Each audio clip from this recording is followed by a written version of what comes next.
Welcome to this week's BitShares Dev Hangout. This recording is brought to you by the Beyond Bitcoin crew. If you want to participate in our weekly meeting, then please join us live on Mumble every Friday at 10 a.m. Eastern Standard Time. The Beyond Bitcoin Show has a new website, beyondbitcoinshow.com. You can now easily find the latest Hangout recordings while also looking at times for all future events. Once you visit our page, please register your email address along with bookmarking our page so we can keep you informed of any future news or updates. If you find our Hangouts recordings useful, then please consider voting for our BitShares delegate, fuzzy.beyondbitcoin. Again, that's fuzzy.beyondbitcoin. Beyond Bitcoin crew would like to send out a huge thank you to everyone who's already voted and allowing us the opportunity to serve you, our valued members, and the BitShares ecosystem. So once again, welcome, and please enjoy the show. Welcome to another Beyond Bitcoin Hangout. Today we are joined again by Bytemaster from the BitShares flagship decentralized exchange DAC. For those of you who are new to BitShares, Bytemaster is the chief engineer and creator of Delegated Proof of Stake, the only algorithm that puts the power into the hands of its holders to vote for who will secure the blockchain. If you would like to know more about Bytemaster's views on cryptocurrency projects, technology, economics, and politics, please visit bytemaster.bitshares.org/?r equals Beyond Bitcoin. If you enjoy these Hangouts and would like to keep them open and running, please consider voting for the fuzzy.beyondbitcoin delegate. Follow us on the Twitter at beyond_Bitcoin and share our recorded Hangouts with your friends and family. The format of these Hangouts, we will start with a 10-minute project update from Bytemaster. We will then move on to community questions. As I am also a community member, I will ask my own questions. If you do not have a microphone or are uncomfortable asking a question out loud, please ask it in the chat box in the side panel, and I'll do my best to fit it in. With that said, thank you, Bytemaster, and are you ready to begin? Ready to go. Let's rock it. Today's update I like to keep relatively brief. I am working behind the scenes on a lot of important upgrades and enhancements for BitShares, so I need to get back to that. But I'm very excited to say that I've witnessed a working web wallet, fully hosted, private keys managed in JavaScript. James Cathy is here in Blacksburg this week as we prepare to launch a beta version of a hosted web wallet. So that is the big news for this week, is that you might see that today, if not today, early next week. Also, this week, the Mac version of the Lite wallet has made it into the wild and has been working. I've got lots of positive reviews about the Lite wallet that Nathan has produced. We are still working on getting a Windows build put together for that. Dan and Eric said that it's possible today, but they wouldn't make any promises.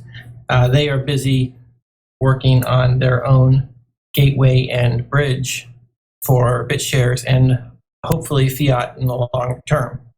So that is what we have going on this week. If there's any questions, I'll take them now. Any idea of a timetable for when we can expect a Windows version? I thought I just went over that. Today or early next week is what Dan and Eric have indicated to me. Talking about there's going to be fiat conversions. Dan and Eric are working on a gateway and exchange platform that is kind of like Meta Exchange right now, but they have a long-term roadmap that includes the potential for fiat. I can't comment on their exact plans or timetables, but they are interested in pursuing that option. Is it going to be BitShares centric, or is it going to offer on-ramps for other cryptocurrencies? And I can't talk to their plans because I don't know them. I just know what I've told you. Sure. Have you seen BitSapphire's wallet, and do you have any thoughts on their proposal? I have not seen their wallets. What are your thoughts on their conditions for releasing it as MIT? Could you summarize their thoughts for me? They would like to raise $130,000 to release both the front and the back end as MIT. If they do not raise $130,000, then they will release the front end as GPL v3, I believe, and the back end will remain closed source. They will use, sounds like 4 or 5 delegates to slowly repay whatever portion of the $130,000 they get. After that, I'm not sure. It sounds like an interesting strategy on their part. I can interrupt here just for a moment with respect to that question, Roadscape. I've been talking to them behind the scenes, and they're interested in having a hangout with the community.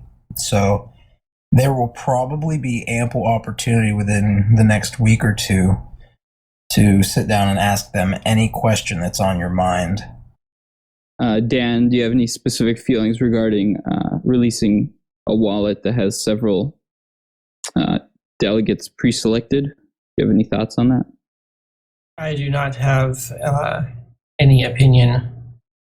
I think that's up to the wallet developers to decide and the users to vote with their downloads. Okay, fair. Well, there's kind of an elephant in the room, I guess, on the forums, and Lil J890 has really just taken a picture of it and passed it out to everyone here. What is going on with Toast and the rest of the devs? How many are working full-time? Is Toast still working for BTS? All the devs are still working full-time, so that's not in question. I have seen to it that they have the necessary funding outside of delegate pay to continue working full-time. Beyond that, we are working with the Chinese to carefully manage our PR and explanation of any major changes to the ecosystem. If something were to change in that respect, you would not have it announced in a mumble session. Sure. So there are some emerging PR strategies. Does this mean that the community can expect kind of it's been largely an open book up until recently. Is that going to change drastically? The strategy is still under development. We're working with all of our partners to make sure that everyone's interest is taken care of. What we want to avoid is making any blunders in our public statements that cause people to lose confidence or get scared. There's a large communication gap between the English side of our community and the Chinese side. The cultures are different, the expectations are different, and a lot gets lost in translation. So we're trying to rectify all that and get people in place to carefully manage what is said, how it's said, how ideas are conveyed. The same exact thing can be going on, and how it's introduced and conveyed can dramatically change how it is received, how it's understood, and the type of rumors that spread. That's where I want to leave that. The guys are still working. Everyone is still passionate and believes in what BitShares stands for and its mission. There's been no changes on that front. Awesome. Does anybody have any questions for Bytemaster at this juncture regarding anything that we've already talked about up to this point? Dan, do you have any idea how the gateway is coming along? The one being produced by Dan and Eric is, yes. I believe it's functional. They are tweaking the user interface at this time to make it easier to use. I think what they're waiting for is a new release of the wallet that supports sending directly to public key in the address field. There's some use cases that they want to support. And so other than that, they're in charge of their own release schedule. So we had bad weather on Monday, so we didn't get our normal Monday morning update from them. And they're still aiming for showing it off sometime in March. Is that correct? I believe so. Some people asked, how is BitShares impacted by the hack of Bitter earlier this week? I would say that it boils down to Bitter was one of the main exchanges for getting into and out of BitShares, so it cut off a source of liquidity. A lot of people had Bitcoin on Bitter set to buy BitShares, so that's money that is no longer supporting the BitShares price. Bitter was also the exchange that was used by people like Shapeshift and some of the other projects. So I would say that the hack of Bitter has significantly harmed BitShares in the short term. Long term, the hack of Bitter is just another example of why we need BitShares and why exchanges should be gateways. Because we do not want to have an exchange get hacked and lose all of their BitShares. That would be much worse than what's going on right now with Bitter getting hacked and losing their Bitcoins. So has anybody from the team actually been able to connect with any of the staff from Bitter? Nikolai Toast is generally the one who interacts with exchanges. I have not talked with him about what's going on since the hack, but he's the person to talk to if you want to know what's going on with the exchanges. Sure. Okay. Data Security Node's asking, has there been any word from BTER or Bitter about if we can access BTS that was located there? But I'm assuming that you haven't really heard anything behind the scenes from your last answer. Exactly. Well, that kind of brings me to a question. We've had something going on. It's now 19 pages long on the forums, which I think justifies us talking about it a little bit. And of course, this is open for Bytemaster and anybody else's opinions. But there is a thread regarding the potential of using a delegate or two to buy out Bitter. I don't know how, I don't know how exactly everybody here feels about it. Bytemaster, do you have a thought on this thread? Have you seen it? Are you aware what's going on with this? I have briefly skimmed the thread.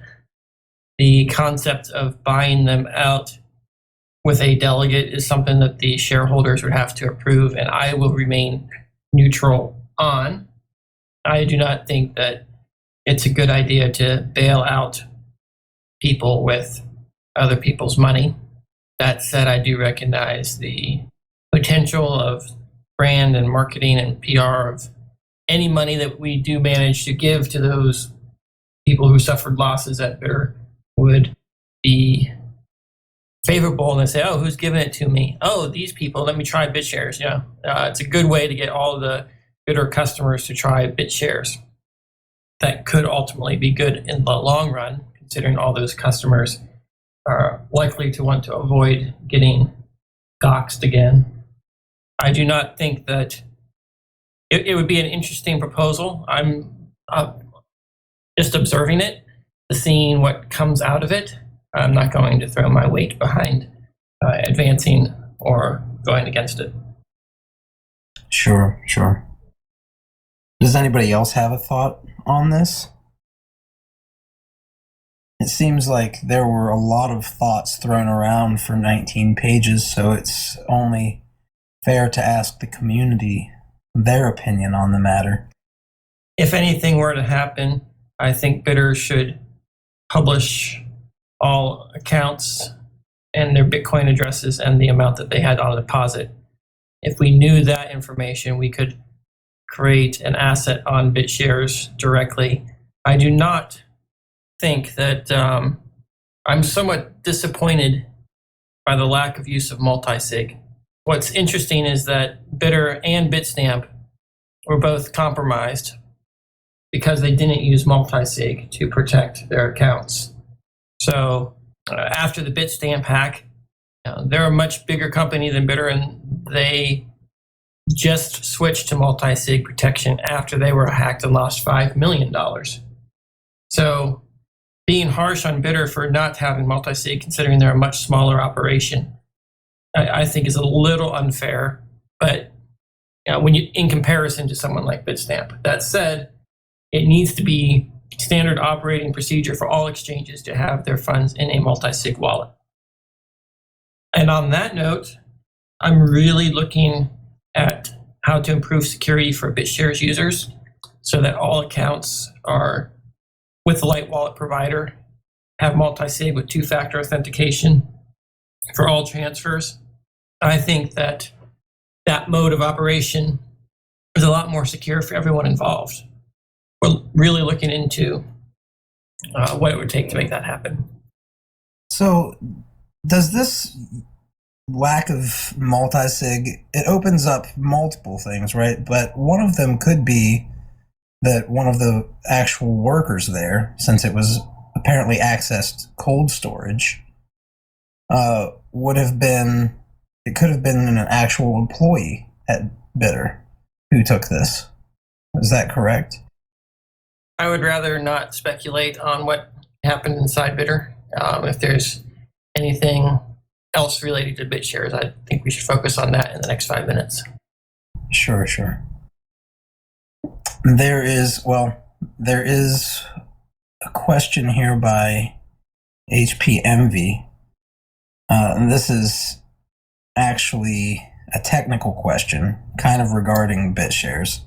And maybe we can use that as the exodus from this line of questions. In regard to BTER, or Bitter, if the exchange allows us an opportunity to withdraw BTS, is there any way to save the snapshots, such as music and play? That would be up to them to publish. But it is technically feasible that they could do so in a way that wouldn't necessarily compromise the users who have the snapshots. Is this correct? Right. It's up to Bitter to determine what to do with the snapshots and how to handle their customers. I'd really like to focus on BitShares and not Bitter. Data Security Node asks, what are the timelines on UIAs getting the more full features that have been talked about? Things like permissions and the ability to take back issued assets. Those features are implemented in the develop branch. There is a large surface area of tests that need to be run against them. So they're mainly being held back by how quickly we can implement tests to verify that they're doing the right thing. I don't know how long that's going to take to do. That's what Theoretical is working on right now, at least theoretically. Speaking of user-issued assets, I've got a question related to that, which is once you have created the asset and transferred, or I should say allocated that asset to a party that can sell it, what else needs to be done for it to be sold? And now this may be a problem with the issues regarding BitShares blocks, because in BitShares blocks it shows to still be uninitialized, whatever that means. So this might be a question actually better directed at BitShares blocks than it is to the community at large. But if you know the answer, I'd sure appreciate it. Because at this point, it doesn't seem like I can sell them. I'm not sure. I will look into that, but I think all you have to do to initialize a market is to create the first sell order. So if one sale has to take place, then that's what constitutes initialization? One order has to be placed, yes. Which, I guess if you go to the GUI and it says that the market status is uninitialized, it might make you afraid to place an order. So that's probably a user interface tweak I will talk to Valentin about. Okay, very good. Did you have any thoughts on the recent trend of, say, dark coin, Dogecoin dark, and this kind of, the marketplace seems to be craving anonymity, and they're showing it with their success. Did you have any thoughts on maybe further implementing some anonymity features within BitShares? All right, glad you asked. That is a question along with scripting that we have been thinking about a lot internally. And here is what we've realized. First, I'll talk about scripting, and then I'll talk about privacy features. Because in theory, if you have a generic scripting interface, you can implement any privacy features you want. So let's talk about scripting. A script needs the ability to hold assets, perform arbitrary conditions on who gets what and to pay out those assets. In general, you could imagine a multi-sig 51 of 100 account, where that multi-sig account was basically treated as an escrow account. Anytime you wanted to deposit money to that escrow fund, it would be according to the terms of the escrow agreement, which could in theory be a script that's completely automated, which means any blockchain that supports multi-sig and something like an object graph that will record arbitrary data can allow automated arbitration bots to execute off-chain and publish the results of the executed script without requiring the delegates or all full nodes to actually validate or run the script. The security implications are the same if you go to the extent of having 101 trusted script evaluators, but not all scripts need the same 101. And the evaluation of scripts don't even need to be done on the same machine, which takes them out of the critical path, takes them out of the blockchain, keeps the blockchain simple while allowing you to have arbitrarily complex scripts that evolve over time that can manage blockchain assets. That is the approach to scripting that I think we want to take compared to the approach of some other people that want the blockchain validation rules to have everyone evaluate the scripts. What the benefit of that approach is that the script evaluators get paid for that service on their own. So if you have that kind of system in place, that means you can use the exact same process to implement the zero coin or some ring signature, or I guess there's some other techniques around that have these cryptographic mixing algorithms that are very expensive and both time and space to evaluate. That evaluation can now be done off-chain, be paid for by those who want it without forcing everyone to evaluate all of those things. It means that with a little bit of work, the BitShares network can, without modification, add all the privacy features you want in the future. Now, is this something that can be turned on and off based on the user, or is this something that's just implemented out of the box and everybody has to participate in it? It has to be on and off by the user. I think by default, no privacy is what the blockchain is going to support, and everything is going to be public. That's necessary for light systems, for web wallets, for anything that cannot scan every transaction. That is just not scalable. But with a proper object graph and multi-sig system, you can implement all the features you need. The way I see it, if you have two public accounts and you want to privately transfer money from one account to another, you do it through a service so that the two accounts aren't linked to you, even though they're both yours. But what any individual account does is public. And that's how I think privacy should be managed. Can you speak a little bit about the mechanics of the implementation of script execution? Is it the case that the source code for the script would reside in the blockchain, like the execution would happen on a node or in a client?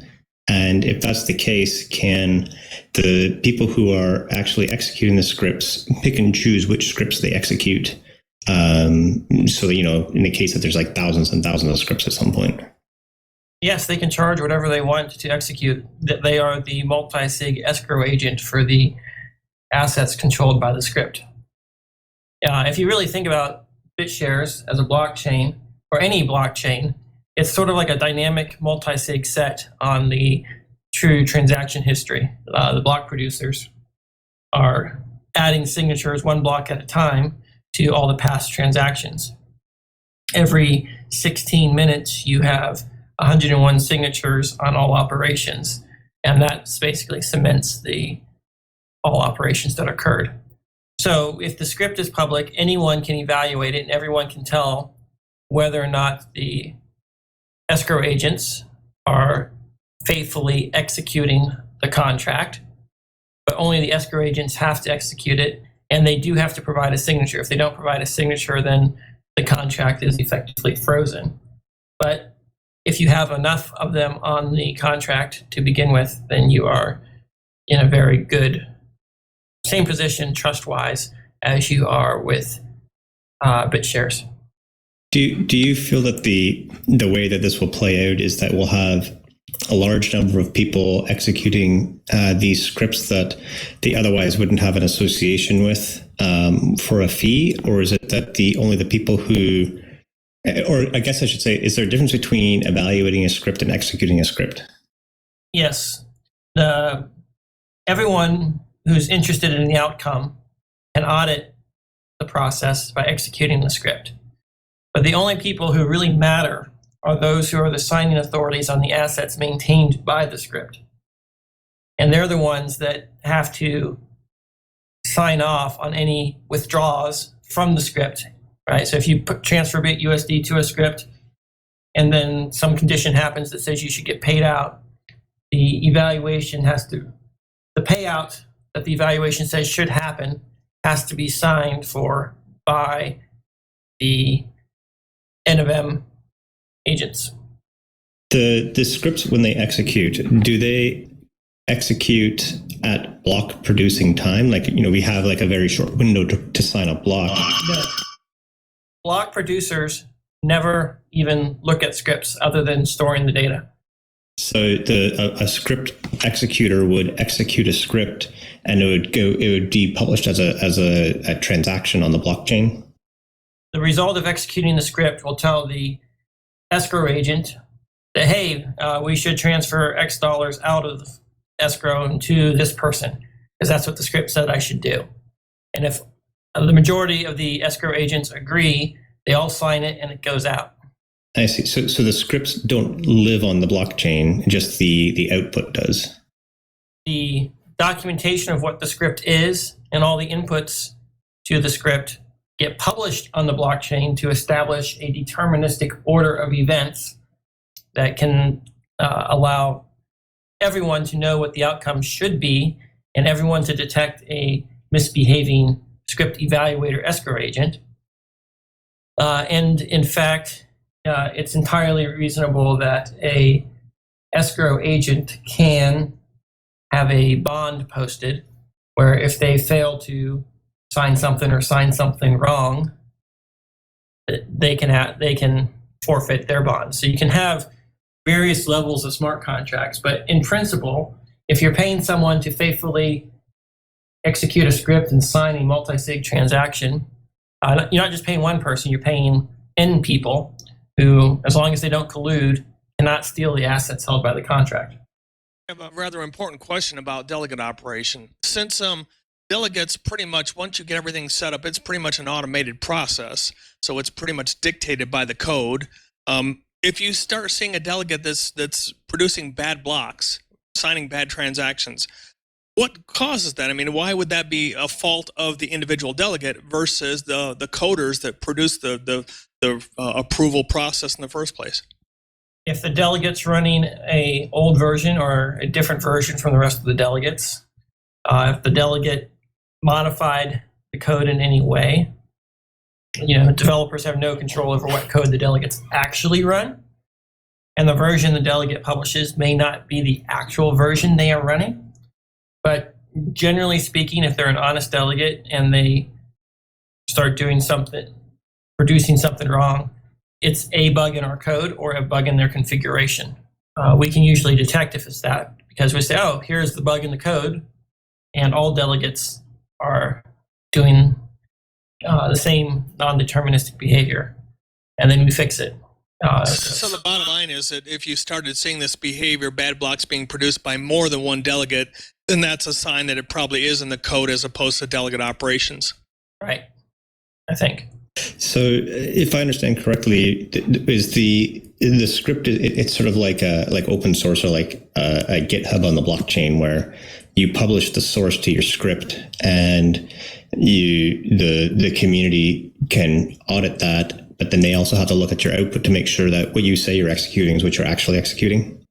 Well, yes, if it's a script, everyone knows what the transactions coming out of that script should be, and if the delegates sign, not the delegates, the script evaluators sign something other than that, then everyone knows the script evaluators are now dishonest because everyone knows what the output has to be.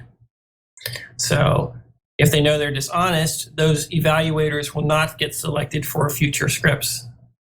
The same code can then be run with a different set of evaluators.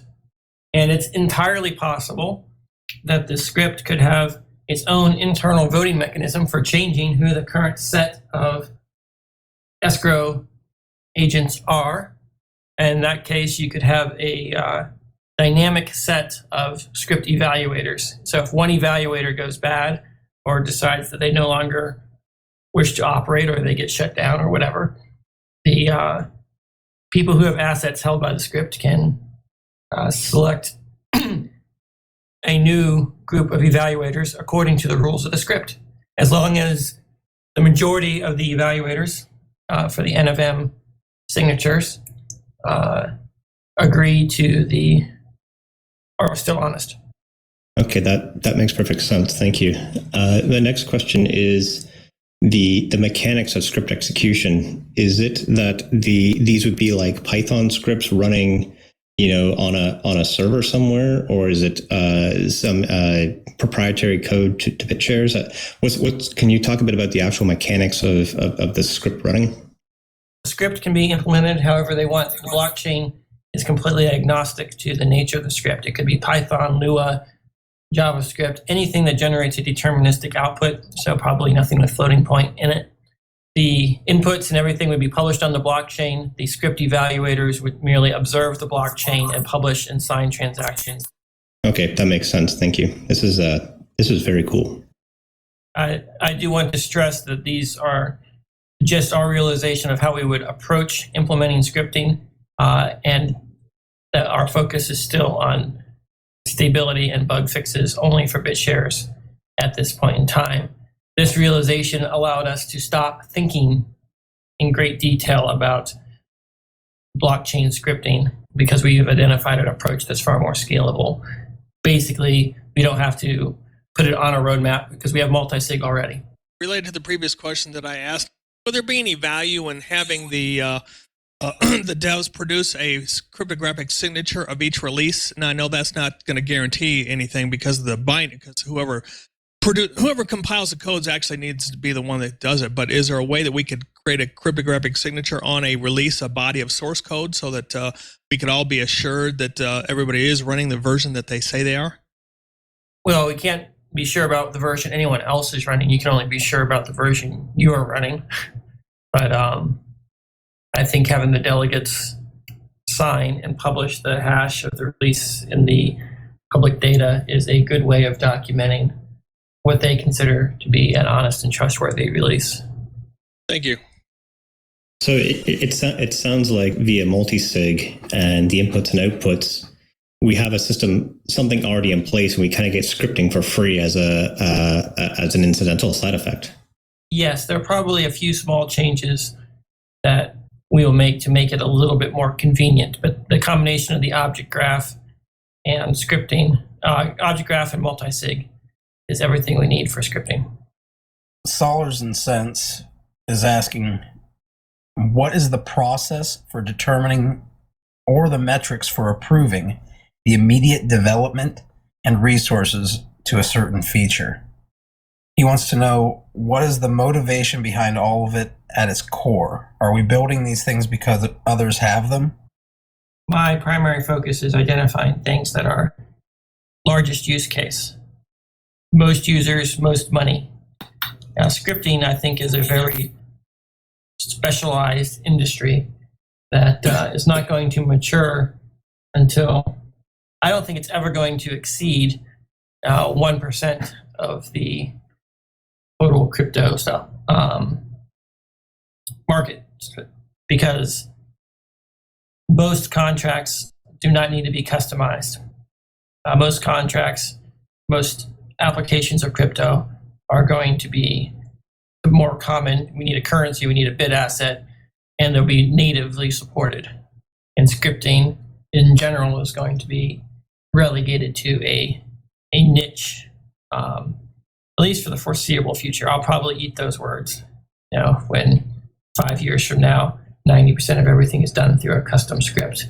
But I don't see custom scripts as being able to achieve user friendliness in any timely manner. And so I think it's a very small market.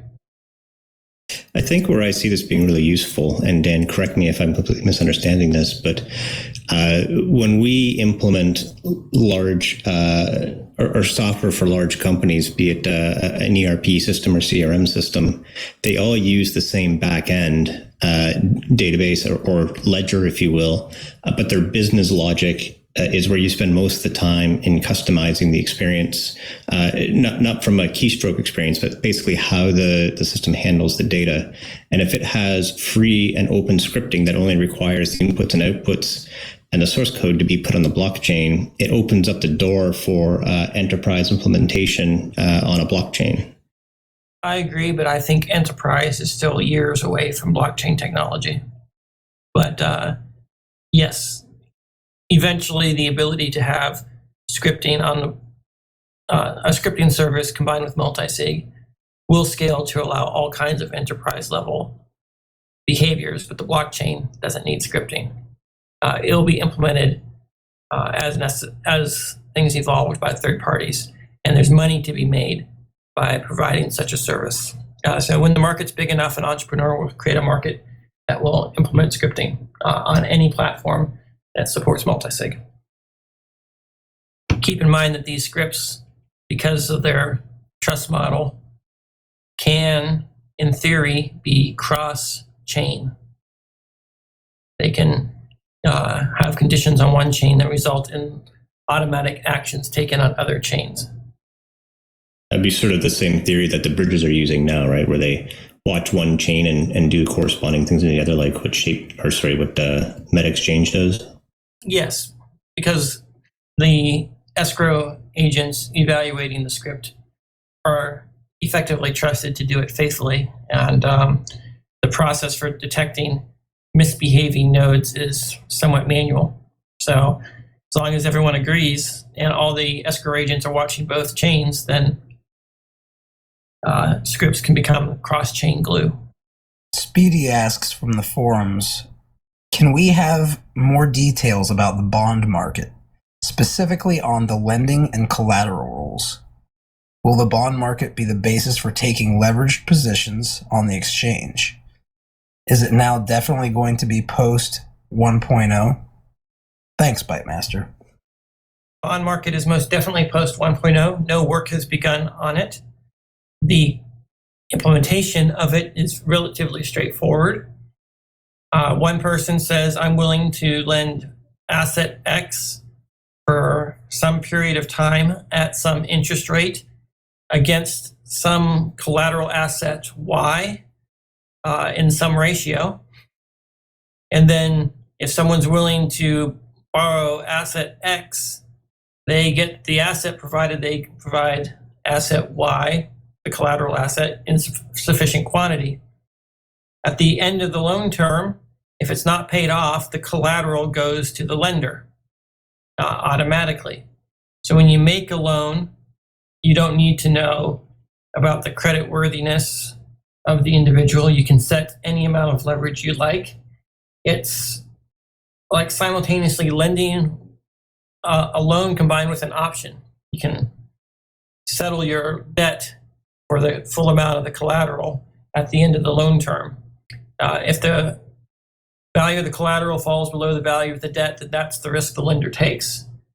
But with that particular model, you can borrow any asset and short any asset, user issued or bid asset, and you can get guaranteed interest rates. So that is the nature of the bond market. Thank you. All right, so last question. In my opinion, what needs to happen for the market cap of BitShares to go up? What needs to happen is we need to find people who want to buy BitShares. If no one's buying BitShares, then every person who's selling pushes the price down. Recently, there have been more sellers than buyers, so the price has been reaching a new equilibrium at which the volume of coins for sale equals the volume, equals a price equal to total amount people are willing to spend buying it. So if we want the price to go up, we got to find some big buyers. The key to big buyers is stability and predictability and professionalism, and that is what we're working with the Chinese to orchestrate. The Chinese have been doing some very good work, and they tell me that they have big plans, but I don't want to comment anything for fear of saying something wrong. So, when you mention big buyers, what do you define as a big? Oh, it's all relative to the number of people selling. So our volume seems to be between 50 and 100,000 since bidder went down. So anyone who's buying that same amount is a big buyer. Okay, that makes sense. Once upon a time, I know you said one last question. That was the last question, but it seems like people were pretty interested in hearing your opinion on one final thing. Once upon a time asks, could you comment on the free rider problem in regard to marketing? Worse than free rider, there are some people actively spreading negativity while some of us are spending our own money to promote BitShares. Could you give your thoughts before you head out for the day? I think the solution to marketing is to engineer blockchain incentives for people to create businesses that are profitable in their own right, and they market BitShares as a side effect of marketing their own business. So long as we depend upon direct marketing of BitShares, you're always going to have a free rider problem where the benefits from marketing are shared by everyone, but the costs are borne by the person doing the work. The free rider problem goes both ways. The person paying for marketing, if it's paid for with dilution, is paying for it whether or not it gets results. And there's been a lot of things that have, in theory, should produce results, but in practice aren't producing results. And it's not all marketers' fault. Some of it's bugs. Some of it's not even bugs. It's just high performance requirements of the system. So the key is to make sure that everyone can make as much money as they make money proportional to the effort they put in to create businesses around the blockchain that are self-sustaining. So that's a big reason why I was interested in prediction markets, because someone can create a website that markets and promotes different prediction markets on the BitShares blockchain. And as long as they make money directly from the blockchain in proportion to the people who actually use the markets they create, we win. So someone should create a business promoting user-issued assets. And the BitShares blockchain makes money every time those assets are traded, as well as the person who created the asset making money when their asset is used. So that's really the angle I'm looking at from a blockchain perspective, is making sure the incentives are there for people to use the blockchain to make money. And then marketing will take care of itself. And it seems that it's going to be a busy week for Bytemaster, so we'll let him go for right now. I would just like to mention to everybody in closing this, Beyond Bitcoin has a new website that's up. It is currently beyondbitcoinshow.com, and we will be posting the Hangouts there to bring traffic there so we can kind of start focusing on bringing everybody to one spot, and we can gather the statistics and start actually getting the community working with us on a few initiatives in the future. And just to let everybody know, if you can spread the word that we have a new Mumble server that is up now with 1,600 slots. We're starting to have more people come on for delegate hangouts and potentially future dev hangouts for people who are going to be creating user-issued assets and even their own DAX. So we're moving forward, we're growing, and we want you guys to be part of it. So get in contact with me or Jabba Jabba, and we'll help you get on the new server. Thank you very much, Bytemaster. Thank you, everybody, for coming.